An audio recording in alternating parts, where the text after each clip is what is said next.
اعوذ باللہ من الشیطان الرجیم بسم اللہ الرحمن الرحیم. عزیزان مان، آج اکتوبر 1975 کی 19 تاریخ ہے اور درس قرآن کریم کا آغاز سورہ الکہف کی آیت 58 سے ہو رہا ہے. 18/5A. بات وہی کشمکش حق و باطل کی چلی آ رہی ہے. جواب اس سوال کا دیا جاتا ہے جو عام طور پر ہمارے ذہنوں میں اس سلسلے میں ابھرتا ہے کہ ظالم ظلم کرتے چلے جاتے ہیں، قوموں کی قومیں دھاندلیاں مچاتی چلی جاتی ہیں، بے انصافیاں ہوتی ہیں، مظلوم مرتا ہے، کمزور کچلا جاتا ہے. تو خدا ہر چیز پہ قادر ہے، تو یہ کیوں نہیں کرتا کہ فوراً ان کو پکڑے، فوراً ان کا ٹینٹوا دبا دے، فوراً ان کا گلا دبا دے؟ یہ کیوں نہیں ہوتا کہ جو ہی کوئی ہاتھ مظلوم کے سینے میں خنجر گھونپنے کے لیے اٹھے وہ ہاتھ وہیں پتھر کا ہو جائے؟ یہ کیوں نہیں ہوتا کہ کوئی قوم جب اس طرح مظالم پہ اتر آئے تو اسے اسی وقت نیست و نابود کر دیا جائے؟ سوال یہ ہے، اور جواب میں یہ ہے کہ ربک الغفور ذو الرحمہ. اتنے سے بات بظاہر اور الجھ جاتی ہے. کہا کہ وہ اس لیے کہ تیرا خدا غفور اور ذو الرحمت رحیم واقع ہوا ہے. یہ ظالموں کے لیے غفور بھی واقع ہوا ہے، رحیم بھی واقع ہوا ہے. غفور جو آپ کو پتا ہے کہ وہ جو پناہ دینے والا، حفاظت کرنے والا ہے، حفاظت کرتا ہے. وہ رحمت جو ہے، رحیم ہے، وہ رحم ہے.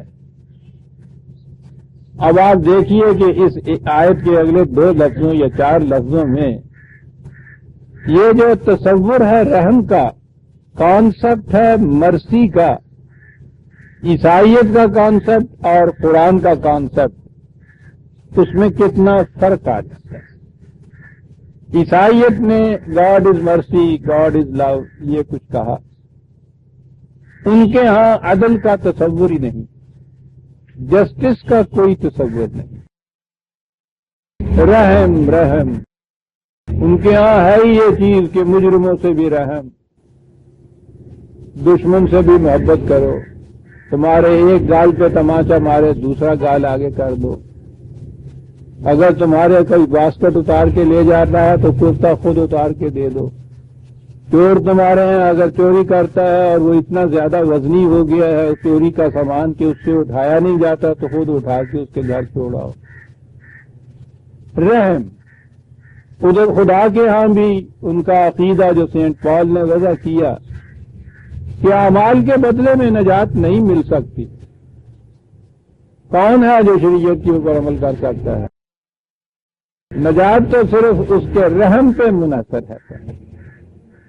تو رحم کا وہ کانسیپٹ جس کے متعلق ہم سے نہیں، خود ان عیسائیوں کے نمائندوں سے آج یورپ میں پوچھیے، ان کا ورڈکٹ یہ ہے کہ یہ دنیا میں 2000 سال سے جس قدر ظالموں نے دھاندلی مچائی ہے ان میں 90% اثر عیسائیت کی اس تعلیم کا ہے، اور ان کے جرائم کی باز پرس ان سے ہوگی.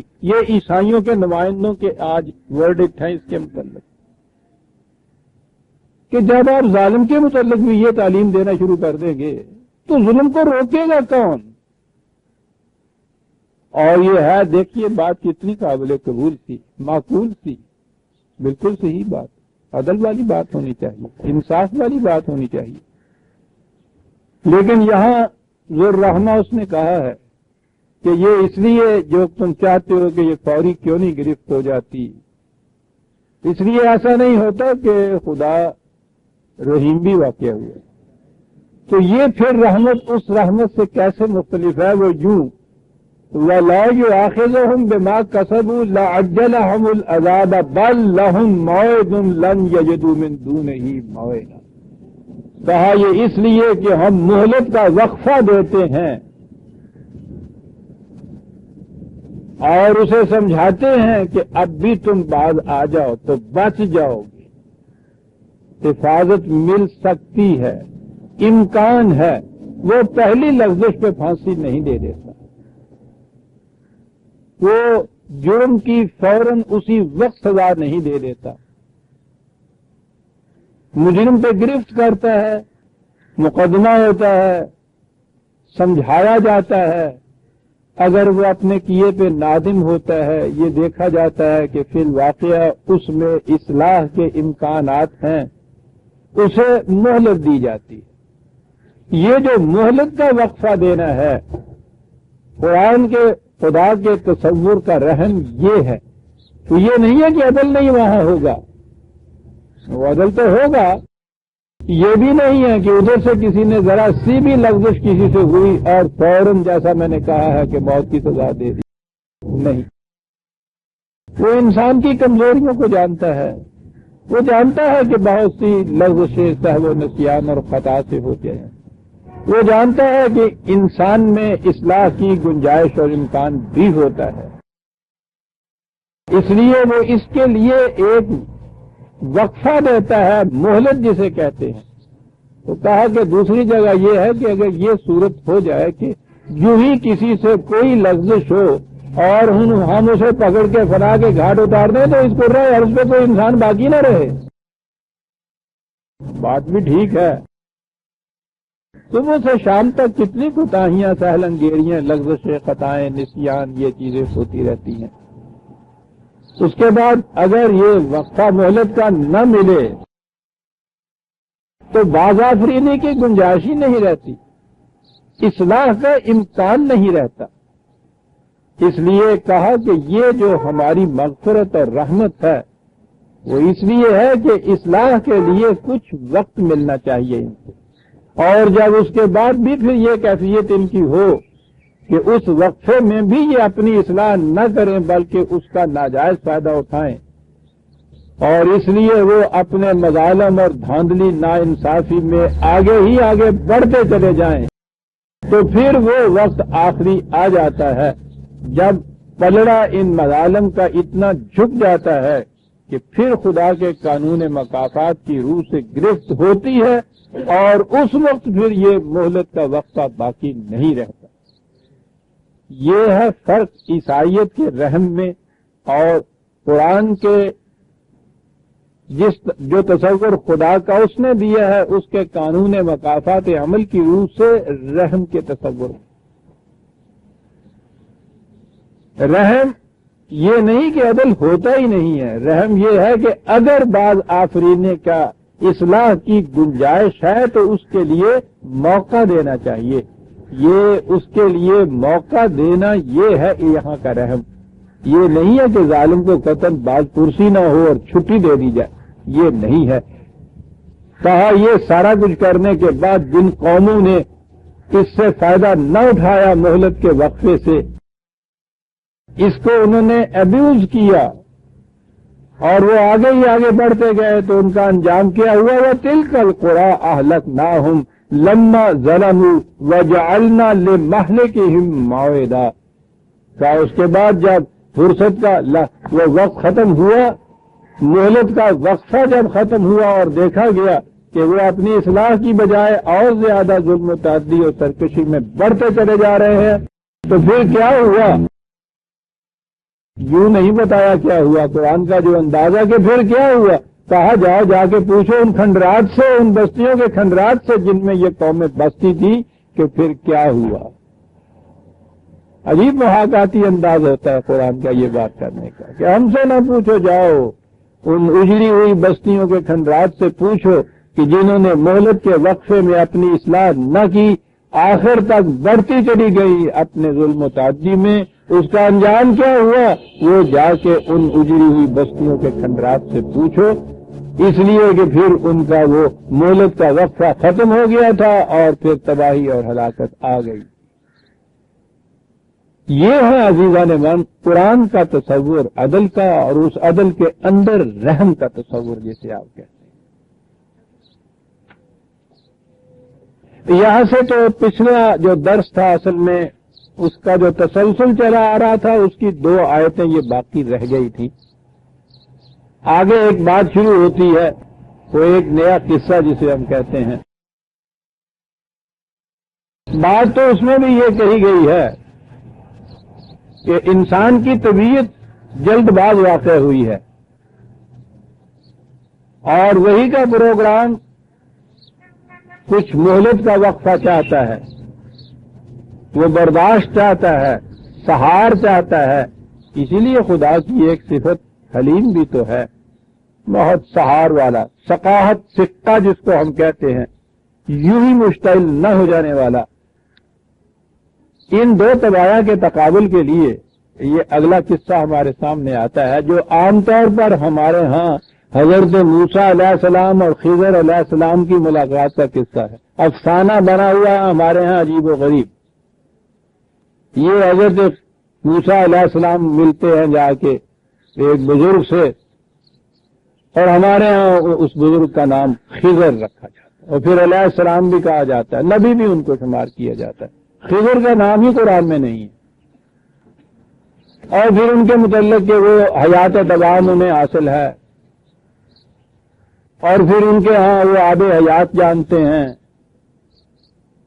یعنی جسے وہ پلا دیا جاتا ہے وہ بھی ساری عمر زندہ رہتا ہے. تو یہ سارے افسانے ہیں. پھر یہ چیز کہ حضرت موسیٰ علیہ السلام ایک نبی تھے اور وہ تعلیم یا علم حاصل کرنے کے لیے ایک دوسرے نبی کے پاس جاتے ہیں. پھر کہا جاتا ہے کہ نہیں، وہ نبی نہیں تھے، وہ ارباب طریقت ہمارے آگے آئے تھے، یہ تصوف والے. کہنے لگے نہیں، وہ اپنے زمانے کے کتب تھے. ہاں، اور وہ زندہ ہیں، اب بھی ان سے ملتے ہیں. حضرت صاحب جو ہیں یہ روز ان کے یہاں ہوتے ہیں، یہ ان کے یہاں ہوتے ہیں صاحب. خواجہ خضر پھر جن کو کہتے ہیں صاحب، پانیوں کا بادشاہ صاحب. میں نے عرض کیا عزیزان من کہ یہ کہانیاں ہیں. قرآن کریم بات کرتا ہے ملاقات کی، لیکن وہ یہ قصہ نہیں جو ہمارے ہاں عام طور پہ مروج.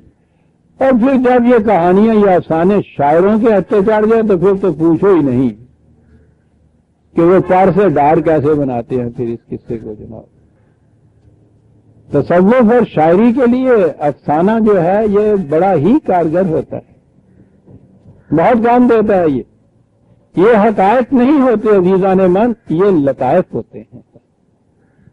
دین حقائق کا نام ہے. یہ جتنی سامریت ہے، سامریت کے معنی ہوتے ہیں وہ جو رات کو نانی اماں کہانی سنایا کرتی ہیں نا بچے کو کہ وہ سو جائے، قوموں کو سلانے کے لیے جو کہانیاں بیان کی جاتی ہیں، وہ جو سامری کا قصہ آپ نے سنا ہے نا حضرت نے، یہ سامری کے معنی یہ ہیں، راتوں کو سلانے کے لیے کہانیاں سنانے والے. اقبال نے یہی کہا کہ ذرا سی بات تھی اندیشہ عجم میں جسے، دین یا اسلام تو بڑی مختصر سی بات تھی، لیکن یہ غیر قرآنی فکر نے، عجم کے معنی غیر قرآنی، اندیشے کے معنی یہاں فکر ہے. اب مجھے یہ اردو کے شعر کو بھی سمجھانا پڑتا ہے. ذرا سی بات تھی اندیشہ عجم نے جسے بڑھا دیا ہے فقط زیب داستاں کے لیے. یہ ہے زیب داستاں سامریت جو ہے مذہب میں. عزیزان من، یہ سب زیب داستاں آپ کے سامنے آتے ہیں، حقائق نہیں سامنے آتے. بات جو قرآن نے کہی ہے، پہلی چیز تو یہی ہے کہ ایک نبی ملنے کے لیے کسی دوسرے کے پاس علم حاصل کرنے کو نہیں جاتا. وہ جسے براہ راست خدا علم دے رہا ہے وہ اب دوسروں کے پاس جا کے علم حاصل کرنے کو جائے گا. اور پھر جب اہل تصوف کو چاہیے تو وہ تو کہتے ہیں کہ صاحب یہ ہمارے قطب ابدال نبی ان کے پاس آتے تھے. اللہ اکبر، ٹھیک ہے جی، اور آگے بڑھیے کہ اللہ میاں بھی ان کے یہاں آتے ہوں گے معاذ اللہ کو سیکھنے کے لیے. اور جب مبالغہ ہی ٹھہرا تو چلے پھر قصہ. پہلی چیز تو یہ ہے کہ یہ واقعہ حضرت موسیٰ علیہ السلام کی نبوت ملنے کے بعد کا ہے ہی نہیں. یہ پہلے کی بات. اور قرآن نے یہ بتایا ہے نبی کی طبیعت کی کیفیت کہ اسے قبل از نبوت تجسس ہوتا ہے. وہ حاضر و موجود جو ہوتا ہے اس دور کا، موجود یا حاضر مروجہ معتقدات، روش، معاشرہ، اس سے وہ مطمئن نہیں ہوتا. ایک چیز اس کے اندر ہوتی ہے خود، اس سے وہ مطمئن نہیں ہوتا. یہ بھی غلط، یہ بھی غلط، یہ تو اس کے اندر کی طبیعت کہتی ہے، لیکن صحیح کیا ہے اس کا اسے علم نہیں ہوتا. صحیح کیا کا علم تو وہی دے سکتی ہے، تجسس پیدا ہو سکتی. یہ فرق ہے ایک مفکر میں اور ایک نبی میں. مفکر اس کے اندر ایک تجسس پیدا ہوتا ہے، انٹویٹیونیس پیدا ہوتی ہے، مطمئن نہیں ہوتا. وہ دیکھتا ہے کہ اپنے بصیرت کی روح سے بات ٹھیک نہیں ہے، معقولیت کے پیمانے پہ ٹھیک نہیں اترتی، انسانیت ساز نہیں ہے، نہیں ہے، نہیں ہے. یہ تو وہ کرتا چلا جاتا ہے کیا اسے اس کا علم نہیں ہوتا. وہ اس ہے کیا کی تلاش میں ادھر ادھر سرگرداں پھرتا ہے، جو نبی اکرم صلی اللہ علیہ وسلم کے متعلق بھی کہا کہ وَوَجَدَكَ ضَالًّا فَهَدَىٰ، جس کا ترجمہ ہمارے ہاں کر کے پوچھو نہیں کس طرح ٹیومر نکال دیتے ہیں کہ ہم نے معاذ معاذرہ تمہیں گمراہ پایا اور ہدایت دے دی. گمراہ نہیں ہوتا ضال، اس کے معنی ہوتا ہے تلاش حقیقت میں سرگرداں پھرنا. یہ کیفیت ہوتی ہے ہر نبی کی. وقت ہوتا تو میں مختلف انبیاء کے متعلق بتاتا، اور سب سے بڑے تو حضرت ابراہیم علیہ السلام کے متعلق جو چیزیں آتی. بہرحال کیفیت یہ قبل از نبوت کے زمانے کی یہ کیفیت ہوتی ہے کہ وَوَجَدَكَ ضَالًّا، اور حقیقت بھی اسی کے سامنے آ سکتی ہے، یا ہدایت یا سچائی بھی وہی پا سکتا ہے جس کے اندر پہلے یہ خلش اور تڑپ ہو حقیقت معلوم کرنے کی. جو حاضر و موجود پہ مطمئن ہو کے بیٹھ جائے، سوال ہی نہیں کہ اس کے سامنے حقیقت آ جائے، وہ تو مطمئن ہے، جو کچھ بھی اس کے سامنے ہے اس سے مطمئن ہے. ہم سے زیادہ تو یہ یورپ کے مفکر بعض اوقات ایک بات کہہ جاتے ہیں. وائٹ ہیڈ بہت بڑا ہمارے دور کا فلاسفر ہے، حال ہی میں اس کا انتقال ہوا ہے. وہ کہتا ہے کہ بت پرستی کیا ہے؟ کہتا ہے حاضر و موجود پر مطمئن ہو جانا. آہا، بڑی عجیب چیز ہے. یہ کیفیت پہلے پیدا ہونی چاہیے جس کو تلاش حقیقت وہ صداقت کے لیے جس دل میں مرنے کی تڑپ پہلے اپنے قالب خاکی میں جہاں پیدا کرے. یہ جو ہے نا تڑپ اور یہ خلش، عدم اطمینان حاضر و موجود سے کہ ہے یہ بھی غلط، ہے یہ بھی غلط، جب یہ شدت اختیار کر لیتی ہے یہ چیز، تو وہ جو ہونے والا نبی ہوتا ہے اس کے سامنے حقیقت پھر خود اپنے آپ کو بے نقاب کر دیتی. یہ شدت پہلے اس کے اندر پیدا ہوتی ہے. اور اس دور میں یہ جو نبوت سے پہلے کا زمانہ ہے، یہ بات کہ صرف تڑپ، خلش، تلاش، تجسس، یہی چیز ہوتی ہے. قرآن نے یہ کہا ہے کہ تو کل تک نہیں جانتا تھا کہ کتاب کسے کہتے ہیں اور ایمان کیا چیز ہوتی ہے. یعنی اسے اس کا علم نہیں ہوتا، لیکن تلاش حقیقت میں سرگرداں پھر رہا ہوتا ہے. یعنی جو موجود ہے اس سے مطمئن نہیں، جو حقیقت ہے اسے وہ جانتا نہیں، اس کے ادراک میں ابھی نہیں آئی ہوتی. اور جب پھر وہ حقیقت اپنے آپ کو اس پہ انویل کر دیتی ہے، ریویل کر دیتی ہے، منکشف اس کے اوپر ہو جاتی ہے، وہ خود نہیں اس کا پردہ اٹھاتا، بلکہ وہ خود اس کے سامنے بے نقاب ہوتی ہے. وہی کہتے ہیں اسی کو ہے، پھر وہ مطمئن ہو جاتا ہے. یہ ہے وہ زمانہ حضرت موسیٰ علیہ السلام کا، نبوت سے پہلے کا. وہ تو آپ کو معلوم ہے کہ پیدا ہوئے بنی اسرائیل کے گھرانے میں پرورش پائی فرعون کے محلوں کے اندر، کیونکہ بعد کو جو اتنی بڑی سیاست سے ٹکراؤ لینا تھا تو محلات کے اندر کے جو راز دنونے پردہ تھے ان سے بھی واقفیت تو ضروری تھی نا. یہ ایسے ہی نہیں آ کے ٹکر لے لی تھی. معقول قوم کے اندر پیدا ہوتے، وہ معقول قوم تو شریک حکم نہیں کرتے، یہ غلاموں کو کبھی شریک حکم نہیں وہ کرنے دیتے. اندر کے راز حکومت پہ ان کے اوپر وہ کھولتے ہی نہیں ہیں. بنی اسرائیل کا ایک فرد ہونے کی حیثیت سے امکان کیسے تھا یہ پتہ چلتا کہ یہ سیاست کے اندرون پردہ کیا کیا سرائر اور کیا کیا رموز اور کیا کیا تدابیر اور مکاریاں ہوتی ہیں. اس کا علم کیسے ہو سکتا تھا؟ یہ تھی تدبیر جو مشیت کی تھی. پیدا ہوتے ہیں بنی اسرائیل کے گھرانے میں، پرورش کرتے ہیں فرعون کے محلوں کے اندر، سب کچھ معلوم ہو رہا ہے. اس کے بعد وہاں سے جب غیر مطمئن ہوتے ہیں تو وہاں سے پھر یہ نکلتے ہیں اور بھاگتے ہیں. وہ جب آئیں گے واقعات تو آپ کے میں بتاؤں گا. ظالم اور مظلوم کی جو کشمکش ہے وہ تو وہیں سے شروع ہو گئی تھی دل کے اندر. جبھی وہ ظلم کرنے والے کے ہاتھ کو پکڑ کے ایک موقع مارا، ضرب کلیم. بہرحال وہاں سے یہ نکلتے ہیں اور تلاش ہے حقیقت کی. اسی تلاش حقیقت میں یہ چیز تھی کہ معلوم ہوا کہ کہیں دوسرے مقام پر کوئی ایک شخص ہیں، شہرت ہوگی ان کی خاصی، آگے چل کے معلوم ہوگا، صاحب علم بھی ہیں، صاحب حکمت بھی ہیں، تقوی شعار بھی ہیں، نیک سیرت بھی ہیں. اب ضروری نہیں کہ وہ نبی ہوں. قرآن نے بالخصوص بصراحت ان کو نبی کہہ کے نہیں پکارا. 2-3 الفاظ ایسے آتے ہیں کہ جس سے یوں ہی ذہن ادھر جاتا ہے کہ قرآن نے کہا ہے کہ ہم نے ان کو اپنی طرف سے علم و حکمت دی تھی، لیکن یہ بات تو قرآن کریم نبی کے لیے نہیں. یہ انسان جو عام طریقوں سے بھی علم حاصل کرتا ہے اس کے لیے بھی خدا نے یہ کہا کہ ہم اسے علم دیتے ہیں. وہ تو پہلے کہتا علامہ الانسان، ہر انسان کو ہم علم دیتے ہیں. علامہ بالقلم، اس کو لکھنا سکھاتے ہیں. تو یہ ظاہر ہے نا کہ یہ چیزیں انسان حاصل تو کرتا ہے اپنے ہی طریق سے، اپنے ہی صلاحیتوں سے، لیکن چونکہ اس کی بنیادی صلاحیت خدا نے دی ہوئی ہے انسان کے اندر، اس لیے وہ اپنی طرف بھی اسے منسوب کرتا ہے. میں یہ باتیں پہلے درسوں میں کئی دفعہ کہہ چکا ہوں کہ انسانوں کے اپنے اس قسم کے کاموں کو بھی خدا اپنی طرف کی وہ منسوب کرتا ہے. تو بہرحال جو میں کہہ رہا تھا یہ کہ قرآن نے بصراحت یہ نہیں کہا کہ یہ نبی تھے، نہ خضر کا لفظ آیا ہے اس کے لیے، نہ وہ پانیوں کے بادشاہوں کی بات ہے، نہ ان کے ہمیشہ زندہ رہنے کا کہیں قصہ ہے، کہیں نہیں ہے یہ قرآن. بات یہ ہے کہ ایک نبی تلاش حقیقت میں سرگرداں پھر رہا ہے.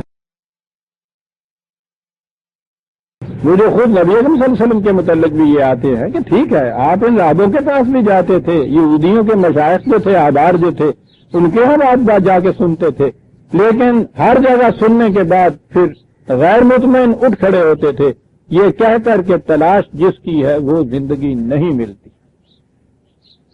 انہوں نے بھی سنا کسی کے متعلق، وہ آگے آگتی ہے بات، وہ معلوم یہ ہوتا ہے کہ وہ عمال حکومت میں سے تھے، کوئی صاحب مجاز تھے، کوئی افسر تھے، اختیار رکھنے والے تھے، لیکن عدل تھا، پاکیزگی تھی سیرت میں، علم و حکمت نہایت عمدہ حاصل تھی. بہرحال ایک شہرت تھی جن کے پاس یہ گئے.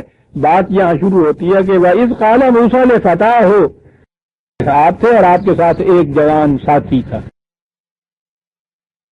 لا ابرح حتى ابلغ مجمع البحرین او امضی حقوق. میں نے عرض کیا تھا نا کہ قرآن کریم جب کوئی کہانی یا قصہ بیان کرتا ہے تو وہ ہمارے انداز سے کڑی در کڑی نہیں دیے جاتا، اس کا انداز بڑا بلند ادیبانہ اور بلیغانہ ہے، درمیان میں وہ کڑیاں چھوڑتا جاتا ہے جسے سجسٹیونیس کہتے ہیں، اشارہ کرتا ہوا آگے بڑھتا ہے اور ہماری فکر پہ چھوڑتا ہے کہ ان کڑیوں کو ہم خود جوڑتے چلے جائیں. بڑا پیارا انداز یہ ہو. آپ بھی تو کچھ کرنا چاہیے نا، ہمیں بھی کڑیاں چھوڑے بغیر کہانی تو بچہ سنتا ہے، وہ اس کا اپنا ذہن نہیں ہے پورا کرتا، وہ پوچھتا ہے کہ پھر نانی اماں پھر کیا ہوا، پھر کیا ہوا. لیکن وہی جب کہانی بالغ سنیں گا تو کئی کڑیاں خود ملا لے گا کہ پھر کیا ہوا. تو کہانی جو قرآن بیان کرے، کسی واقعہ کو بیان کرے، تو اس میں اس کیفیت کو سامنے رکھنا چاہیے کہ یہ کہانیوں کی یا تاریخ کی کتاب نہیں. اپنے ساتھی کو ساتھ لیا اور وہ چل نکلے ایک سفر کی طرف اور وہاں چلے گئے جہاں 2 پانی ملتے ہیں.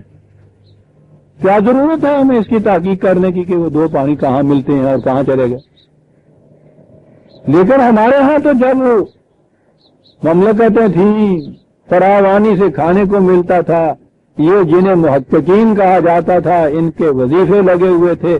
اب کام تو کوئی اور تھا نہیں، تو پھر وہی میں پھر پنجابی کا ہی محاورہ ویلی جٹی ان ویلے ان ویلتے رہتے سن کہ جی وہ کون سا مقام تھا جہاں جا کے یہ ملے دو پانی ملے. ارے کیا تعلق ہے اس سے؟ تاریخ کے ریسرچ تو تم ہو نہیں. قرآن نے اتنی بات کی کسی مقام کے اوپر جا کے یہ ملے بات ختم ہو. ٹھیک ہے یہ ایک الگ شعبہ علم ہو سکتا ہے جس میں ریسرچ ان چیزوں کی بھی کی جا سکتی ہے. قرآن کی تفسیر سے اس کا تعلق نہیں ہے کہ جب تک وہ جگہ معلوم نہ ہم کر لیں بات میں آگے نہ بڑھے. قرآن تو خود جس چیز کو یوں چھوڑتا ہے ہمیں کیا ضرورت ہے اس کی. تو انہوں نے کہا کہ وہاں سے بھی آگے جانا ہوگا لمبا سفر ہے. فلما بلغ مجمع بینہما وہاں پہنچے نسیا حوتہما فاتخذا سبیلہ فی البحر سربا. جا رہے تھے اس زمانے میں دریا کے ساتھ ساتھ جا رہے تھے پانی کے ساتھ ساتھ جا رہے تھے. ندی ہوگی دریا ہوگا. اب سامان سفر کو زیادہ ساتھ تھا نہیں ضرورت بھی نہیں تھی. تازہ مچھلی پکڑی اسے وہیں بھونا کھا لیا. وہ بہترین غذا ہے کچھ اٹھانا بھی نہیں پڑتا. تو یہی کیفیت تھی. کسی ایک جگہ قیام کیا وہ آگے آتا ہے چٹان کے پاس مچھلی پکڑی اور وہیں کہیں چٹان کے قریب رکھ دی. مچھلی تھی زندہ یا ہو سکتا ہے ٹوکری میں کسی نیچے رکھی ہو بڑی مچھلی. وہ قرآن نے تو ایک لفظ سرابا کہہ کے بات ختم کر دی. مچھلی یہ کہیں اس کے بعد مچھلی رکھی کام میں مشغول ہو گئے یا سلطانے کے لیے کہیں سوئے گئے ہوں گے. مچھلی تھی زندہ وہ تڑپ تڑپ کے یہ سرابا اس طرح بھی کیفیت ہوتی ہے تڑپ تڑپ وہ تڑپ تڑپ کے پانی میں چلی گئی تھی. بات تو اتنی سی تھی اس میں کون سی ایسی چیز ہے. یہ اٹھے سفر کے لیے اٹھ کے اپنا جو کچھ بھی تھوڑا جو ٹوکریاں ووکریاں جال تھی وہ لیا ہے لے کے چلے گئے. یہ بھول گئے مچھلی کو بھول گئے. چلو کیا بات ہو گئی ہے. فلما جاوزا کالا لفتح ہو آتنا غداءنا لقد لقینا من سفرنا ھذا نصبا. دوسری صبح وہاں اٹھے انہوں نے کہا کہ ہاں بھائی وہ کھانے کے لیے لاؤ. اب نظر آتا ہے کہ دریا سے ذرا ہٹ گئے ہوں گے خشکی کی طرف چلے گئے کہ وہ لاؤ ہم نے اسی لیے رکھ لی تھی وہ مچھلی. اس نے کہا ساتھی نے کہ وہ یار بھول ہی گیا ہوتے ہیں کہ بڑی سادی سی بات ہے وہ بھول گئے ہم. انہوں نے کہا کہ بھول میں بھی گیا. کہ دونوں کے متعلق یہ ہے تو ٹھیک ہے کتھی بات تھی بھول گئے اس کو. کالا آ رہا ہے تھا از اوینا الی الصخرۃ فانی نسیت الحوت وما انسانیہ الا الشیطان ان اذکرہ. تو ساتھی نے کہا ان کو کہ وہ بھول تو گئے تھے مجھے یاد بھی آیا راستے میں آ کے کہ مچھلی بھول گئے. بس یوں ہی میں تم سے ذکر کرنا بھول گیا. اور جیسا وہ ہمارے یہاں کا قاعدہ ہے کہ شیطان نے ایسا کیا کہ میں بات ہی نہیں کر سکا تم. واتخذ سبیلہ فی البحر. اور وہ مچھلی جو تھی وہ وہاں سے میں نے پتا لیا تھا کہ تھی نہیں وہ سڑک کے سمندر میں چلی گئی پانی میں چلی گئی تھی. یہاں لفظ ایک آتا ہے عجبا اور یہیں سے ہمارے یہاں کہانی شروع ہوتی ہے عجبا کہ ہاں کوئی بڑا تعجب انگیز بات تھی اس مچھلی کا چارہ. اور آئیے پھر تفسیروں کی طرف تھا زیب داستان کے لیے. مچھلی کی لمبائی چوڑائی اس کی قسم گنی جا رہی ہے. بھونی ہوئی تھی مسالہ فلاں فلاں لگایا ہوا تھا تلی ہوئی تھی وہاں رکھی ہوئی اور اس کے اندر پھر خاص طور پہ جان ڈال دی. پتہ نہیں کوئی کہ شیطان نے ڈال دی کسی جن نے آ کے ڈال دی کہ ان کو کھانے کو نہ ملے. وہ پھر زندہ ہو گئی تلی ہوئی بھونی ہوئی مسالے لگی ہوئی مچھلی اور پھر اثر نو زندہ ہو کے پانی کے اندر پہنچی اور پانی میں پہنچی تو حضرت موسیٰ علیہ السلام نے دیکھ لیا اور وہ ان کے پیچھے چلے. مچھلی آگے آگے حضرت موسیٰ پیچھے پیچھے جاتے جاتے جاتے کہیں سات سمندر پار وہ ایک جزیرے میں پہنچی. یہ بھی وہاں پہنچے یہ جو وہاں پہنچے تو وہ جزیرہ بنا مچھلی کے گڑوں میں اور یہ اکیلے گڑے رہ گئے. تفسیریں آپ کے یہاں کی چلا ہوا ہے مچھلی کا کس. ہاں جی کہیں تو یہ بھی ہے کہ وہ چلتی جاتی تھی تو یہ پانی خود وہ جو ہے نا کہ سمندر پھٹ کے الگ ہوتا جاتا تھا. یہ اس مچھلی کے چلنے سے سمندر پھٹتا چلا جاتا تھا. آگے آگے وہ تھی پیچھے پیچھے حضرت موسیٰ نگوری ٹیک دے چلے جاتے. یہ چیزیں جو میں نے عرض کیا ہے نا ذہن داستان ہے، وہ روز میں ذوق پیدا کرنے کے لیے، لطف پیدا کرنے کے لیے. تو سیدھی سی بات ہے، یہ عجبہ جو ہے یہ اس کا قول ہے کہ ساری عجیب تجربے کی ایسی بات ہے کہ میں ذکر کرنا بھی بھول گیا آپ سے. روز مرہ کا محاورہ ہم باتیں کرتے ہیں کہ صاحب یہ عجیب، بازار تو آپ کو یہ نظر آ گیا کہ تمہیں معلوم ہو گیا تھا تو پتا تم نے ذکر کیوں نہ کیا تھا کہ کوئی عجیب ہی بات ہے یہ. یعنی یہ روز مرہ کا محاورہ ہے کہ صاحب کچھ عجیب سی بات یہ کہ میں بھی ذکر کرنا آپ بھول گئے، آپ بھی بھول گئے وہاں اڑتے ہوئے مچھلی کی بات، اور مجھے معلوم تھا. اور یہ عجیب بات ہے کہ میں آپ سے ذکر کرنا ہی بھول گیا، لیکن بہرحال وہ مچھلی تھی وہ تڑپ گئی، پانی میں چلی گئی، قصہ ختم ہو گیا. انہوں نے کہا کہ واپس چلنا چاہیے. ایک تو یہ ہے کہ یہاں تو کچھ کھانے کو نہیں ہے، وہ پانی میں سے کہیں کچھ اور مچھلی لیں. اور کچھ انہوں نے کہا کہ اندازہ یہی مجھے بتایا گیا تھا اس قسم کا ہی کہ وہ ایسا کوئی مقام جو ہے اس کے قریب وہ رہتے ہیں، وہ ملتے ہیں جو رہنے والے ہیں. تو چلو واپس چلتے ہیں، ممکن ہے وہی جگہ ہو جس کی ہم تلاش میں تھے. ٹھیک ہے، دو مسافر نیا راستہ وہ چلے جا رہے ہیں، روز اس قسم کے راہ گم کردہ راہی آپس میں یہ باتیں کرتے ہیں. کالا گالے کا ما کنا نب کے فرتدا اعلی آثارہ ما قصصا فوجد عبدا من عبادنا آتیناہ رحمتا من عندنا وعلمناہ من لدنا علما. یہاں سے یہ لیتے ہیں، وہاں ہمارے بندوں میں سے ایک بندہ ان کو ملا. نا قرآن نے یہ بھی نہیں متعین کیا اس کا، نہ نام نہ نیت، کون تھا کیسا تھا، سوال ہی نہیں ہے اس قصے میں. قرآن تو اصل مقصد تک آتا ہے، اس قسم کی تاریخی ڈیٹیلز نہیں دیتا. یہ تاریخ کی کتاب نہیں ہے، قصوں کی کتاب نہیں ہے. بات تو اس نے یہ کہنی ہے کہ ایک شخص معلومات کی بنا پر کچھ کام کرتا ہے جسے ان کا علم نہیں ہوتا، اور طبیعت ہوتی ہے ذرا تیز سی، تو وہ صبر نہیں کرتا، وہ جڑ سے پوچھتا کہ یہ تم نے کیوں کیا؟ وہ کہتا ہے ذرا ٹھہر، چھری تھلے آرام کر، تھوڑا سا انتظار کر، تمہیں معلوم ہو جائے گا کہ یہ میں نے کیوں کیا. کیوں یہ ہوا، علم تمہیں ہے نہیں اس بات کا. یا تو یہ صورت ہو کہ انتظار کرو، پوچھو مجھ سے کہ کیسے ہوا.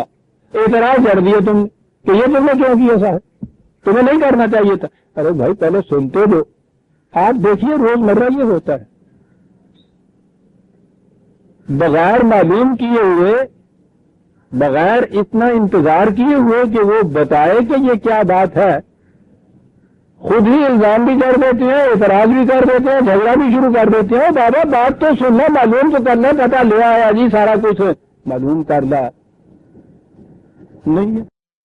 بات ساری یہ ہے کہ ایک شخص جس کو معلومات نہیں ہیں اس کے ساتھ چلتا ہے جس کو معلومات ہیں، اور وہ معلومات کی بنا پہ کچھ کرتا ہے، اور وہ اسے کہتا ہے کہ جلدی نہ کرنا اس معاملے میں جو میں تو کہوں اطمینان سے بیٹھنا، میں تمہیں سب کچھ آخر میں سمجھا دوں گا. یہ نظر آتا ہے حضرت موسیٰ علیہ السلام کی پوری سیرت دیکھ کے بھی کہ ذرا جلالی طبیعت کے آدمی بہت جلدی تیزی سے آ جاتے تھے. یہ تو وہی چیز یہاں بھی ان کی دکھائی گئی ہے کہ وہ ذرا سا تحمل، تھوڑا سا سہار، تھوڑا سا علم حاصل کرنے کے لیے جو تھوڑی سی برداشت کی ضرورت ہوتی ہے. جوانی کا زمانہ بھی تھا، شہزادگی کا عالم، محلوں میں پلے ہوئے چلے آ رہے ہیں، شوق علم حاصل کرنے کا بھی ہے، طبیعت اسی قسم کی ہے. قرآن یہ بتا رہا ہے، دو طبایا کے اندر ایک اختلاف بتاتا ہے، اور بتاتا ہے کہ علم حاصل کرنا ہو جس شخص نے، اس میں سہار اور برداشت کا مادہ ہونا چاہیے. اعتراض نہیں جڑ دینا چاہیے، پوچھنا چاہیے پہلے کہ تم نے یہ کیوں کیا. بات یہ ہے ساری اس قصے میں جو قرآن بتانا چاہتا ہے، اور وہ ہمارے اور آپ کے لیے بہت بڑا سبق آموز اور عبرت انگیز بات ہے جو قرآن کہتا ہے. ہمارے ہاں آپ دیکھیں گے 80-90% جھگڑے ہوتے ہی اسی طرح سے ہیں کہ وہ بات سمجھے معلوم کیے بغیر ہی اٹھ پڑتا ہے کسی کے خلاف اعتراض کرنے جڑنے، اور پھر نتائج بھی اخذ کرتا ہے، اور پھر روٹ بھی جاتے ہیں، ناراض بھی ہو جاتے ہیں، قتل ہو جاتے ہیں، فساد ہو جاتے ہیں. بعد میں پتہ چلتا ہے ہو گل تو سی بچوں تو کہنا تو کچھ ہی کیوں نہ، وہ کہنا تو دس ہی کیوں نہ، پھر بھی چل اگے پھر چل رہا. طبیعت میں سہار کی ضرورت ہے، برداشت کی ضرورت ہوتی ہے، اور تعلیم حاصل کرنے والے کے لیے تو بڑی ضروری ہے۔ یہ آپ کے ہاں اس دور کے بعد جو ہماری تباہی کے اسباب لکھے گا آنے والا مورخ، آج تو کوئی لکھ نہیں سکتا۔ یہ جو چیز ہے نا کہ طالب علموں کے اندر انہوں نے اشتعال اور فساد کی ایک طبیعت پیدا کر کے علم حاصل کرنے کے لیے جس برداشت کی ضرورت ہوتی ہے وہ ختم کر دیا ہے۔ آپ دیکھیں گے اب آپ کا نوجوان آپ کا اس میں سہار نہیں ہے، برداشت نہیں ہے، وہاں بھی نہیں ہے، پھر وہی چیز گھر میں بھی نہیں ہے، باپ کے خلاف اعتراض، ماں کے خلاف اعتراض۔ تو دادا ذرا ٹھہرو، تھوڑا صبر کرو، کچھ تجربہ حاصل کرو، ہم سے پوچھو کہ کیا بات ہے صاحب۔ اور پوچھا ہوا ہے جی آپ پرانے وقتوں کے لوگ بات بات پہ ٹوکتے چلے جاتے ہیں، بات بات پہ روکتے چلے، سہار نہیں رہی ہے۔ قرآن بتانا یہ چاہتا ہے کہ جسے علم حاصل کرنا ہے، سیکھنا ہے کچھ، اس کے لیے برداشت اور سہار کی بڑی ضرورت ہے۔ بات جو بظاہر تمہیں نامعقول سی نظر آ رہی ہے اس لیے کہ تمہارے پاس معلومات نہیں، وہ معلومات آ جائیں گی تو تم خود قائل ہو جاؤ گے کہ بات اس نے ٹھیک ہی کہی تھی۔ اعتراض نہ کرو، انتظار کرو، پھر وہ سمجھائے گا۔ یہ ہے جی سارا کچھ۔ ہمارا ایک بندہ تھا، ہم اب دن میں بات ہے نا، بات ختم ہو، اسے یہ جو کہا ہے نا کہ علمناہ ملدنا علما، ملدنا کے معنی ہوتا ہے اپنی طرف سے، ہم نے اپنی طرف سے یہ دیا۔ تو جیسا میں نے ابھی عرض کیا ہے، اور مثالیں تو ایک طرف رہی قرآن کریم میں سورہ مائدہ میں ہے، یہ جو کتوں سے شکار کھیلتے ہیں نا، وہ شکاری کتوں کو سدھاتے ہیں شکار کھیلنا، اور وہ زندہ پکڑ کے واپس لے آئے، تاکہ بہت سکھانا پڑتا ہے، سدھانا پڑتا ہے۔ اس کے متعلق قرآن کریم میں ہے کہ یہ اپنے کتوں کو سدھاتے ہیں اس علم کی بنا پر جو ہم نے انہیں دیا ہوا ہے، یعنی شکاری کتوں کو سکھانے والے کو جو علم، تو وہ تو خدا نے تو ان کو عام کے یہ نہیں سکھایا ہوا ہوتا کہ شکاری کتوں سے کیسے شکار کیا جاتا ہے، وہ اسے بھی کہتا ہے جو ہم نے علم ان کو دیا ہے۔ اور ابھی میں نے عرض کیا ہے کہ قرآن تو یہ کہتا ہے کہ انسان کو ہم نے سکھایا، علامہ البیان باتیں کرنے سکھایا، علامہ بالقلم لکھنا سکھایا، تو سب کہتا ہے ہم نے سکھایا، ان شکاریوں کو ہم نے یہ شکار کرنے کا علم دیا۔ تو یہ جو لفظ ہے نا ملدنا کہ ہم نے اپنی طرف سے علم دیا، یعنی ضروری نہیں کہ وہی ہو سکتا ہے کہ وہی بھی ہو، لیکن یہاں تو قصہ یہ اور چلا۔ آپ کو پتا ہے کہ اصطلاح ہے طریقت کی، لیکن آپ کبھی شاید ان کوچوں میں گئے ہی نہیں، آپ کو اس طرح ان کے ہاں علم لدنی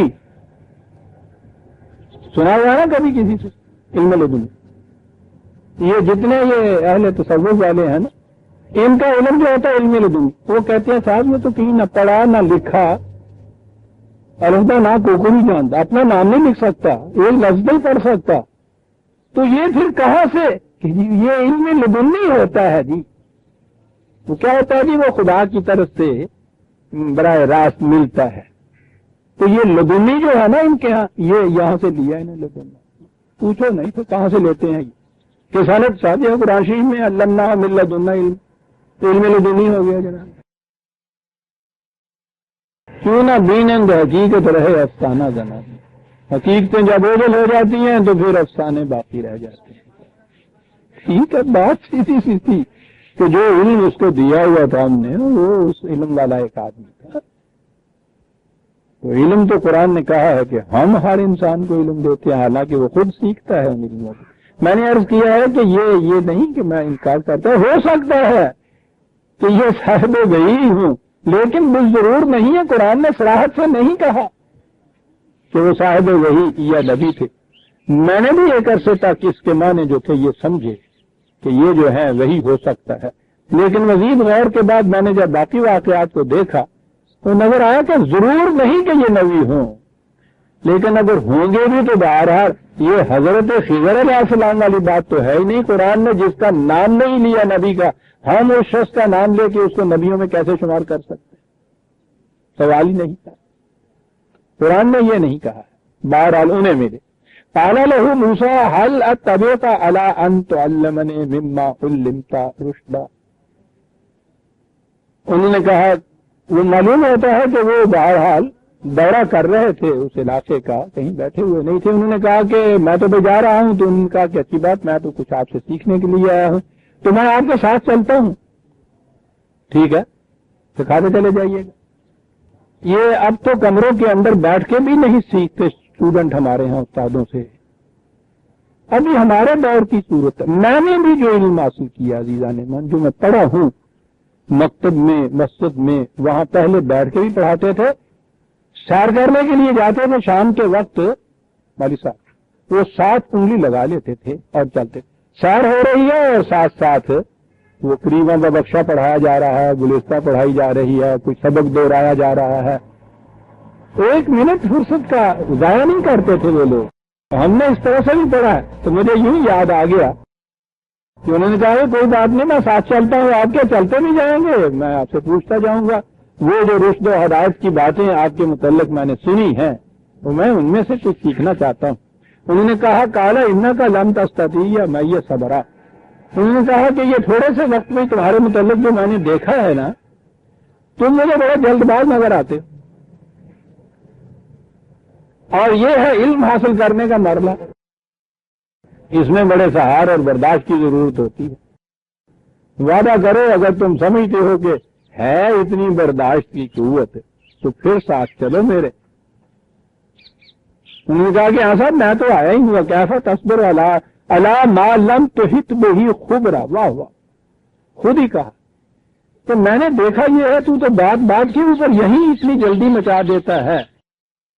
عزیزان من، یہ میں نے عرض کیا تھا کہ قرآن کریم اور عربی زبان عجیب زبان ہے. خبر اور خبر تو ہمارے ہاں عام ہے نا، نیوز کا مطلب.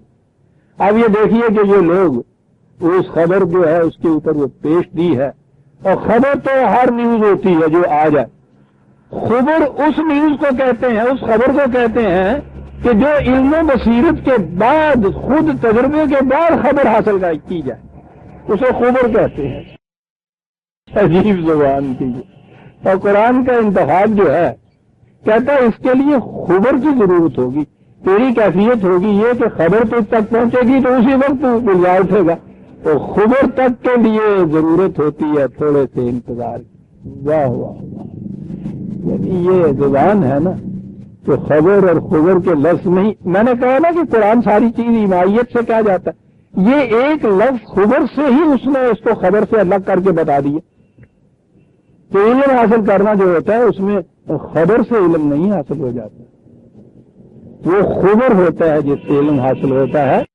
اور خبر ہوتا ہے جو تجربے کے بعد، بصیرت کے بعد، غور و تدبر کے بعد جو خبر حاصل کی جائے، یا خبر پر جب غور و تدبر کر لیا جائے اور پھر وہ نکلے صحیح تو اسے پھر وہ خبر کہیں گے. تو کہا کہ یہ صرف خبر کی بات نہیں ہے، یہ خبر کی بات ہوگی. اعلیٰ ستجدنی انشاءاللہ صابرا ولا عاصی لک امرا. ان کا میں تو بھائی علم حاصل کرنے کے لیے آیا ہوں، تو علم حاصل کرنا ہے تو میں ٹھیک ہے برداشت کروں گا. چلو تو صحیح، ادھر ہی چلا نہیں پہ آیا ہے. چلے اگر اعلیٰ فانت تبعتنی فلا تسألنی عن شیء حتی احدث لک منہ ذکر. کہا پھر ایک بات شرط یہ ہے کہ جو کچھ میں کرتا چلا جاؤں اس کو تم دیکھتے چلو، اسی وقت نہ گرفت کر دینا، میری اعتراض نہ کر دینا، انتظار کرنا. بتاؤں گا میں تمہیں، تو جب تک میں نہ بتاؤں اس وقت تک یوں ہی اعتراض نہ جڑ دینا. تو یہ تمہاری مجھے ایسی نظر آتی ہے، بندہ کو ڈاڈا چھوڑا جی آتی ہے.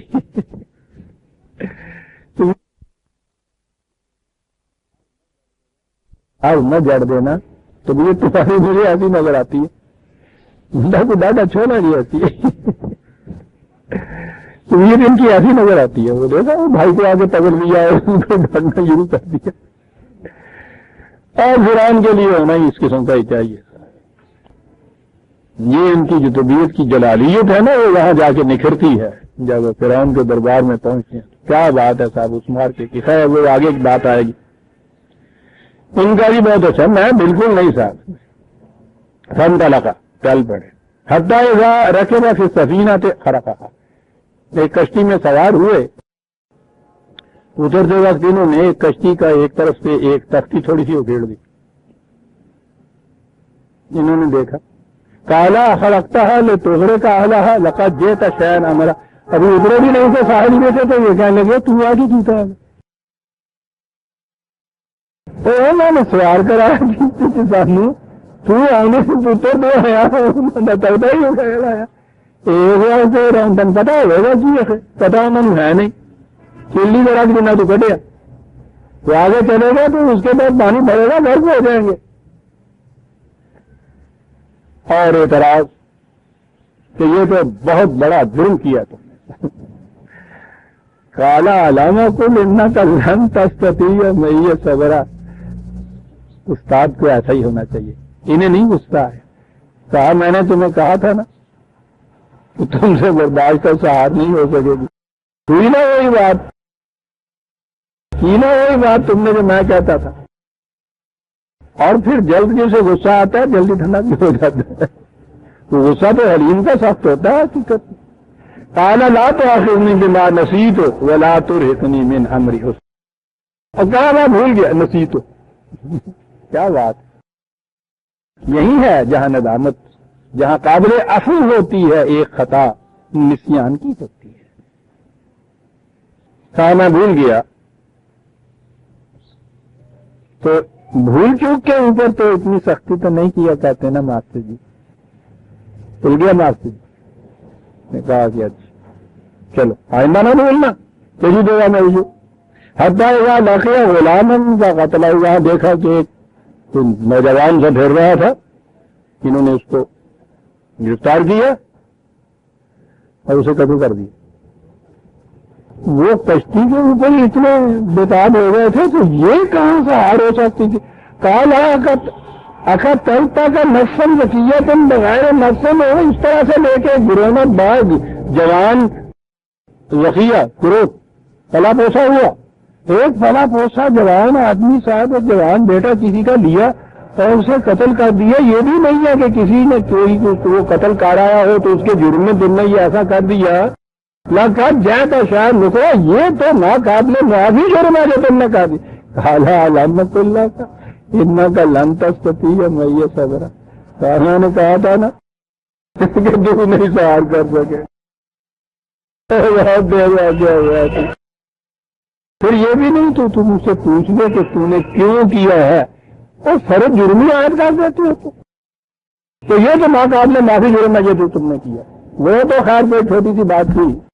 تو یہ تو بات ان سالت کا انشین بادہ فلا تصاحب قد بلغت من لدنی کبر. کہا کہ میں 2 دفعہ تو ہو گیا. ایک دفعہ کی اور مجھے مہلت دے. اگر پھر ایسی بات میں یہ کروں تو پھر ٹھیک بات ہے. پھر میں تمہارے ساتھ چلنے کے قابل نہیں. تو صاحبنی عجیب چیز ہے جی. ہم تو یہ صحبت اصحاب یہ کہتے ہیں نا عربی زبان میں چھوٹا آدمی جو ہے وہ بڑے کے لیے یہ لفظ استعمال کرتا ہے. آپ کی صحبت میں میں رہ سکتا ہوں. تو اس سے یہ نظر آتا ہے نا استاد اور شاگرد کا تعلق, اس کی بزرگی کا تعلق. یہ بات بھی کہ حضرت موسیٰ علیہ السلام تو نبی نہیں تھے جو برابر کے نبی کے ساتھ. میں نے عرض کیا نا کہ قرآن کے الفاظ سے یوں نہ جایا چاہیے. ایک لفظ جو استعمال کر جاتا ہے کھڑے ہو جائیے اس کے اوپر. تھینک یو لفظ تھے اس کے لیے. کہتا فلاط تو صاحبنی. تو پھر میں آپ کی کفت برداری کے اہل نہیں ثابت ہوں. پھر میں آپ کے صحبت کے قابل نہیں سمجھا چاہوں. ٹھیک بس یہ سمجھ لیجیے کہ میری معذرت جو ہے حد تک پہنچ. اگر ایک دفعہ رپیٹ کروں پھر اس کے بعد نو ایکسکیوز ہو جیسے کہتے ٹھیک جو چور کی سزا سو میری ہوا خاندہ لگا. اچھا چلیں گے چلو. حتیٰ عطیہ اہل کریت نستت اہلہا فابوا ان یضیفوها فوجد فیہا جدارا. کسی بستی میں گئے وہاں جا کے ان بستی والوں سے کہا مہمان انہوں نے کہا جاؤ روز اس قسم کی آتے کہتے ہیں. ہو سکتا ہے کہ یہ اہلکار بھی میں آگے جا کے بتاؤں گا. نظر آتا ہے کہ یہ اہلکار بھی سے صاحب مزاج تھے لیکن انہوں نے ان کو پوچھا تک نہیں, روٹی تک نہیں دی. اس بستی والوں کے خلاف تو غصہ چڑھنا چاہیے تھا نا انہیں. اور اگر یہ واقعی اہلکار تھے، سرکاری دورے پہ گئے ہوئے تھے، تو سرکاری دورے پہ اور سپاہی نہیں نہ پنڈ والا پوچھے تو پوچھو نہ کی ہوں تو سارا پنڈ کے لایا ہوتا آگے لا رہے تو میں نے روٹی کا نہ پوچھے نکلے وہاں اپنا انتظام کر لیا ہوگا. وہاں دیکھا فوجدہ فیہا جدار یریب ان ینقض فقام، وہاں دیکھا کہ ایک دیوار ہے، وہ گرا ہی چاہتی تھی. کیا الفاظ ہے قرآن، وہ ارادہ کر رہی تھی گرنے کا، خوبصورت لفظ ہے، ارادہ کر رہی تھی گرنے کا. انہوں نے کہا کہ ٹھہرنا میاں آ جاؤ، تم ذرا تکڑے آدمی بھی ہو، آؤ ذرا اس دیوار کو بنا دیں، کھڑی کر دیں. اچھا فاقام، دیوار بنا دی. یہاں حضرت موسیٰ ایک بات کہتے ہیں اس کو، اور یہ ہے وہ مقام جہاں جو میں سمجھا ہوں، جہاں انہوں نے کہا کہ ھذا فراق بینی و بینک. اس سے پہلے تو اعتراض صرف کیا تھا کہ وہ تم نے کیوں کیا، یہ بڑا سخت جرم ہے. قال لو شئت لاتخذت علیہ اجرا، کہا کہ دیوار تم نے بنائی، اگر تو چاہتا ہے تو اس دیوار کی مزدوری تو ان سے لے لیتا.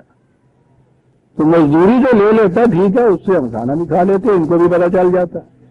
انہوں نے یہ کیا تمہارے ساتھ، تم نے یہی نہیں کیا کہ ایک گرتی ہوئی دیوار کو بنایا، بلکہ بلا مزد و معاوضہ بنا دیا اس کو، مزدوری تک نہیں لی. اور یہاں میں نے جو سمجھا اپنے یہاں لکھا بھی میں نے کہا کہ یہ فرق ہوتا ہے ایک عقل خود بھی میں اور عقل جہاں بھی میں. حضرت موسیٰ علیہ السلام تو ابھی نبوت تک نہیں پہنچے تھے، ان کے ذہن میں ابھی یہی تھا کہ اگر کسی کی گرتی ہوئی دیوار بنانی پڑے تو مزدوری لے کے بنانی چاہیے. اور یہ اس مقام کے اوپر تھا جس نے کہا تھا کہ گرتی ہوئی دیوار کو بنانا ہمارا فریضہ ہے، مزدوری لے کے بنایا تو وہ تو ہر مزدور بنا دے گا. لہذا ہے اے بچے اے جوان، ھذا فراق بینی و بینک، اب تیرا میرا ساتھ نہیں مل سکتا. یہ ہے عزیزہ نے من جہاں کہا ہے، قرآن ہے، کس مقام پہ کہتا ہے کہ اب نہیں ساتھ دے سکتا. تیری ذہنیت یہی نظر آئی ہے، کسی کی گرتی ہوئی دیوار بناؤ تو مزدوری لے کے بناؤ. ابھی تو اس مقام پہ نہیں پہنچا ہے کہ تیرا فریضہ یہ ہے کہ انسانیت کی گرتی ہوئی دیواروں کو بنائے چلا جائے، اور کہا کہ لا نرید منکم جزاء ولا شکورا، ہم تم سے اس کا مزدوری یا بدلہ تو ایک طرف رہے، ہم شکریہ کی بھی تم سے متمنی نہیں ہے. یہ مقام ہونا چاہیے. یہ مقام تمہارا نہیں ہے تو تمہارا اور میرا ساتھ نہیں ہو سکتا. دیکھا عزیزاں نے من، قرآن بظاہر ایک قصہ بیان کر رہا ہے، میں کیا کیا بیان کر سکتا ہے. جاؤ لیکن ٹھہرو، میں نے کہا تھا کہ ہر بات بتاؤں گا، ذہن میں یہ لے کے نہ جاؤ کہ میں نے دھاندلیاں کی اور یہ اس قسم کی غیر معقول چیزیں کر دیں. ٹھہرو، سنتے جاؤ، میں نے کہا تھا تمہیں بتاؤں گا. سأنبئک بتأویل ما لم تستطع علیہ صبرا، جس چیز کی تمہیں سہار برداشت نہیں تھی، اور میں نے کہا تھا کہ میں بتاؤں گا. وقت بیٹھو سنتے جاؤ. اما السفینۃ فکانت لمساکین یعملون فی البحر فاردت ان اعیبها وکان وراءہم ملک یاخذ کل سفینۃ غصبا. برخوردار، تم یہاں اجنبی ہو، میں یہاں کا رہنے والا ہوں، میں صاحب اختیار بھی ہوں، میری معلومات بہت زیادہ ہیں. یہ صحیح بات نہیں ہے. یہ ملا جو تھے انہیں بھی علم نہیں اس بات کا. وہ ذرا اگلی اسٹیٹ میں یا اگلی طرف وہاں کا ایک راجا ہے، وہاں کا ایک نواب ہے، وہاں کا ایک بادشاہ ہے، اس نے کشتیوں کو بازار میں پکڑنا شروع کر دیا ہے. تو ایسے لوگ جن کی 2-2 4-4 کشتیاں ہیں، ان میں سے تو ایک آدھ اگر بازار میں وہ لے بھی جائے گا تو ان کا گزارا ہوتا چلا جائے گا. یہ مسکین ہیں، یہ بیچارے ایسے ہیں کہ اگر ان کی کشتی پکڑی گئی تو ان کی حرکت ساکن ہو جائے گی، کاروبار ٹھپ ہو جائے گا، ان کا ذریعہ ہی کوئی نہیں رہے گا. اور وہ اس کے وہ کائندے جو ہیں وہ پکڑ رہے ہیں، کشتی کو دیکھتے ہیں، ناقص کشتی جو ہے اس کو تو چھوڑ دیتے ہیں، اور جو صحیح سالم کشتی ہوتی ہے اس کو پکڑ کے لے جاتے ہیں. تو میں نے اس کشتی کے اندر ایک مس پیدا کر دی ہے. ابھی وہ آنے والے ہیں، وہ خود دیکھیں گے کہ کشتی جس کا تختہ ہی ٹوٹا ہوا اس کو لے کے کیا کرنا ہے. تو وہ چلے جائیں گے، رفتہ تو یہ جان لیں گے، کشتی بچ جائے گی ان کی۔ خرداز بات یہ تھی، تمہیں اس کا علم نہیں تھا، مجھے علم تھا اس کا۔ ظاہر ہے کہ ضروری نہیں کہ یہ علم وہی کی بنا پہ حاصل ہوا ہو، ہمارے ہاں بھی یہ چیزیں موجود ہیں، ذرا زیادہ وسیع معلومات ہو۔ دوسری چیز یہ ہے کہ یہ اس علاقے میں نوعارم ہے، وہ وہاں کے رہنے والے ہیں، اور نظر آتا ہے کہ آدمی صاحب بصیرت بھی ہے، حکمت بھی ہے، سوچ سمجھ بھی ہے، غور و تدبر بھی ہے، سیاست بھی ہے، اور پھر اتنی بلندی سیرت بھی ہے جو بات وہاں ہوئی تھی۔ وَأَمَّا الْغُلَامُ فَكَانَ أَبَوَاهُ مُؤْمِنِينَ فَخَشِينَا أَن يُرْهِقَهُمَا طُغْيَانًا وَكُفْرًا فَأَرَدْنَا أَن يُبْدِلَهُمَا رَبُّهُمَا خَيْرًا مِّنْهُ زَكَاةً وَأَقْرَبَ رُحْمًا۔ یہ جو تم نے قتل والی بات کہی ہے، تمہیں اس کا علم نہیں ہے۔ یہ شخص جو تھا کئی جرائم کا مجرم ہے، کئی قتل تھے اس کے ذمے، یہ طغیان و کفر، سرکش تھا، باغی تھا، اور مصیبت یہ تھی کہ ماں باپ اس کے بہت نیک آدمی ہیں، بڑے شریف آدمی ہیں، یہ مار دھاڑا کرتا تھا اور چوری ووری کا مال بھی گھر میں لے آتا تھا، اس کے پیچھے تفتیش لگی ہوئی، یہ اشتہاری مجرم تھا۔ نظر یہ آتا تھا کہ اگر یہ اس طرح سے گرفتار ہوا، مقدمہ چلا، مجھے پتا ہے کہ ماں باپ اس کے ملوث اس میں نہیں تھے، لیکن اگر یہ چیز ساتھ آ گئی اس کے، خطرہ یہ تھا کہ اس کے جرائم جو ہے ان کا دھبا اس کے ماں باپ کے سر کے اوپر بھی آ لگے گا، وہ معذور غریب بے گناہ ہے، خام خواہ ساتھ بھر لیے جائیں گے۔ یہ فرار کیے ہوئے مفرور مجرم تھا، قتل کیے ہوئے ہیں، سرکش ہے، بغاوت ہے، یہ سب کچھ ہے، اور نظر آتا ہے کہ یہ اس دور کے قانون کے مطابق یہ اس کے صاحب اختیار بھی تھے۔ اب بھی تو پولیس مقابلے میں لا کے گولی مار دیتی ہے بغیر مقدمہ چلائے ہوئے، جو مقابلہ کرتے ہیں سامنے مفروض مجرم، اتنے بڑے جرائم جن کے خلاف ہوتے ہیں، جن کے خلاف عدالتوں میں بھی سزائیں دی ہوئی ہوتی ہیں، وہ بھی یہ کرتے ہیں۔ کہا یہ چیز، یہ جو آگے لفظ ایک آتا ہے وہاں سجسٹونیس وہاں آتی ہے، ایک آیت کے بعد وہ آئے گا، میں یہاں ہی لے آتا ہوں۔ انہوں نے کہا یہ کہ تم نے اعتراض کیا، اور اعتراض یوں پیدا ہوتا ہے کہ میں آج خود یہ کچھ کرتا، ما فعلتہ عن امری، اس کے بھی ایک لفظ کے ترجمے کی غلطی ہے، بات دوسری طرف ترجمہ کر دیا جاتا ہے کہ میں نے اپنے اختیار سے یہ نہیں کیا، امر سے، تو اس سے بھی لیا جاتا ہے کہ اللہ تعالیٰ نے ان کو یہ کہا ہوا تھا کہ اس کو قتل کر دو، اس کو یہ کر دو، اور یہاں سے پھر سارے اعتراضات پڑھتے تھے کہ صاحب یہ تو کوئی بات نہ ہوئی نا، کہ کسی کے خلاف کوئی جرم بھی نہ ہو، اسے بتایا بھی نہ جائے، مقدمہ بھی نہ چلے، شہادت بھی کوئی نہ ہو، تو اللہ تعالیٰ کسی کو اپنے بندے کو کہہ دے کہ یہ مجرم ہے، مار دے تو جا کے مار دے، پتن غلط، واقعی غلط ہے یہ۔ اور یہ کہنا کہ اس نے کہا تھا کہ میں نے خود تو نہیں کیا، مجھے تو اللہ تعالیٰ کہتا تھا، میں اس لیے کرتا چلا آیا، اللہ اکبر، یعنی یہ مطلب کہ یہ تھے تو ایسے ہی کام جو کرنے نہیں چاہیے تھے، تمہارا اعتراض تو صحیح ہے، سیزن صاحب میں نے آپ تو نہیں کیا، وہ خود تو نہیں کیا، یہ مجھ سے تو کرائے گئے ہیں۔ ایک حرف ہے عزیزان من، لفظ بھی نہیں ہے، یہ بڑی پرسرات ہے قرآن، یہ بے عملی نہیں ہے، یہاں ان ہے، ترجمہ جو ہے وہ بے عملی کا، عربی جاننے والے احباب اس نقطے کو اپریشیٹ کریں گے کہ کیا قرآن کا فرق کہاں پڑتا ہے۔ یہ تو عجیب زبان ہے، اس کے معنی ترجمہ ہوتا ہے کہ میں نے اپنے اختیار سے یا اپنے حکم سے نہیں کیا۔ ان کے معنی یہ ہوتے ہیں کہ میرے جو اختیارات سے میں نے اس سے تجاوز کر کے کچھ نہیں کیا، ود ان دیٹ لمٹ کیا ہے۔ ایک حرف یہ کر جاتا ہے قرآن میں عزیزان مان، یہ عربی زبان بے امری وہ بات ہوتی کہ میں نے اپنے حکم اختیار سے یہ نہیں کیا، کسی نے مجھ سے یہ کہا ہے، اس کی وجہ سے میں نے یہ کیا۔ چلیے وہاں تو یہ چیز کہتے تھے، وہ کہتا یہ ہے کہ وہ جو مجھے اختیارات حاصل ہیں، یہاں سے میں نے کہا ہے کہ میری بصیرت ادھر گئی تھی کہ یہ صاحب اختیار اہلکار ہے، کوئی افسر ہے، کوئی مجاز ہے، اس دور کے اندر نظام اسی قسم کے ہوا کرتے تھے، ان کو یہ پاورز دی ہوئی ہوتی ہیں، جیسے آج کی اصطلاح میں ہم یہ کہتے ہیں۔ تو انہوں نے یہ کہا ہے کہ ما فعلتہ عن امری، میں نے اپنے پاورز کے خلاف جا کے یہ کچھ نہیں کیا، ود ان دوز پاورز کیا ہے جو کچھ میں نے یہ کیا ہے. مجھے اس کے لیے اختیارات ہیں، میں صاحب مجاز ہوں اس کے لیے. تو یہ نظر آتا ہے کہ ان کی پوزیشن ایسی تھی، ایکسپلین کیا انہوں نے. اور وہ جو دیوار والا قصہ ہے، بابا سیدھی سی بات ہے، یتیم 2 بچے رہ گئے، ان کا باپ جو تھا وہ میرا دوست تھا، وہ مجھے بتا گیا ہوا تھا کہ بچے ہیں چھوٹے چھوٹے، گاؤں سارا ہے دشمن، اتنے وسدا شریکا انہوں کا، تو ٹبر سے وڈ وڈیرا کوئی ہے نہیں.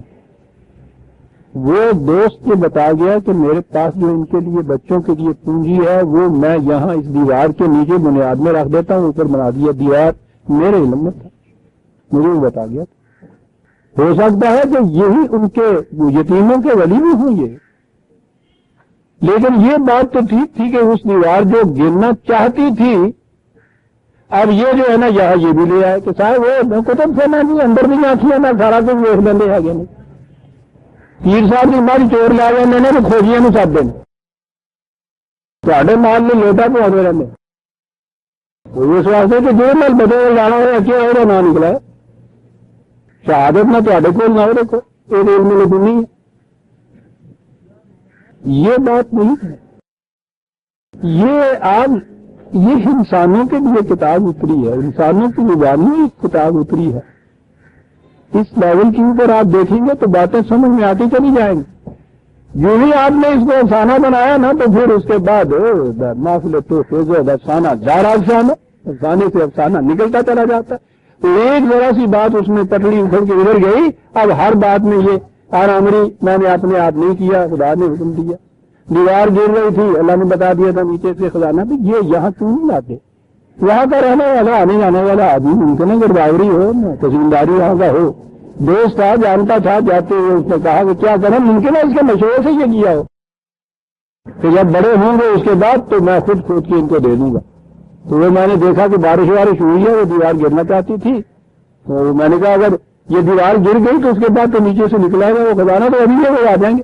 وہ جو شریکہ ہے ان بچوں کے پاس تو اتنی ہمت نہیں ہوگی، میں کہاں ثابت کرتا پھروں گا. تو اس لیے یہ دیوار جو تھی اس لیے بنا دی تھی میرے علم میں جو تھا، رحمت ہم نے جب دیکھا یہ چیزیں وہ جو وہی رحمت کا لفظ یہاں آیا ہے، اس کی طرف سے یہ جو سامان ہوتا ہے یہ اس کی بنا پہ میں سب کچھ کیتا ہے. ذالک تعویل ما لم تستطع علیہ صبرا، یہ ہے معال تعویل. آپ کو پتا ہے نا میں نے کہا ہوا کہ ہمارے ہاں تو تعویل کا لفظ بھی آپ دیکھتے ہیں کس بڑے معنی میں اب استعمال ہوتا ہے. تعویل کے معنی بات تو کچھ اور ہو اور تعویل کر کے اس کی کچھ اور سے اور بتا دیا جائے. معال کا لفظ تو ہم بولتے ہیں اپنے صحیح معنی میں، تعویل کا لفظ ہم اس معنی میں بولتے نہیں. یہ 30 زبانوں کے ساتھ ہوتی ہے. معال کار، معال انجام کو کہتے ہیں. تعویل کے معنی ہوتا ہے آخری حقیقت جو سامنے آ جائے کہ یہ ہے وہ اصل حقیقت جو ان باتوں کی جس کے لیے کچھ صبر نہیں کر رہا تھا، جھٹ سے میرے خلاف اعتراض جڑ دیتا تھا، مجرم قرار دے دیتا تھا. کیوں بتاؤ اب یہی سمجھ. یہ ہے وہ سارا واقعہ قرآن کریم نے جو بتایا ہے. بات یہی ہے کہ جب کسی بات کا علم نہ ہو تو اس کے لیے تھوڑی سی برداشت کرو، تھوڑا سا انتظار کرو، تحمل کرو، سہار کرو، وقت پر پوچھو، پھر دیکھو تمہارا اطمینان ہوتا ہے یا نہیں ہوتا. اس سے پہلے یہ تو آپ جڑنا شروع کر دو، بحثیں شروع کر دو، اس کے بعد دوسرے کو متہم کر دو، مجرم قرار دے دو. یہ نہیں ہونا چاہیے. اور یہ جو کچھ ہوا ہے اس نے کیا ہے، اب اس کے لیے جو اس نے دلائل دیے ہیں یا واقعات بتائے ہیں نظر آ گیا ہے کہ واقعی ہر بات بڑی معقول تھی جو اس نے کی تھی اس شخص نے. اور یہ تھی وہ حکمت، وہ اختیارات اس کے، وہ سیاست اس کی، یا کہیے فہم کہیے، تدبر کہیے کہ ہر بات وہ جو کر رہے ہیں وہ نہایت فہم و تدبر کی روح سے کر رہے ہیں.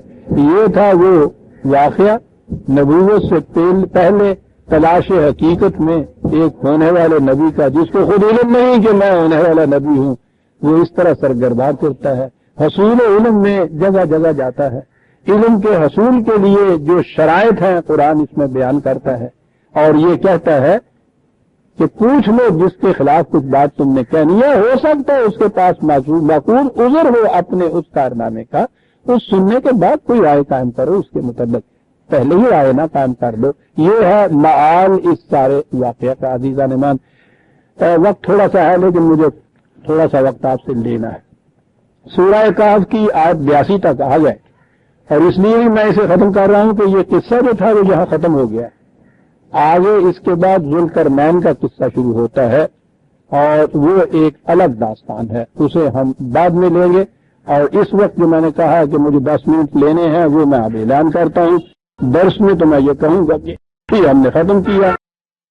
ربنا تقبل منا انک انت السمیع العلیم۔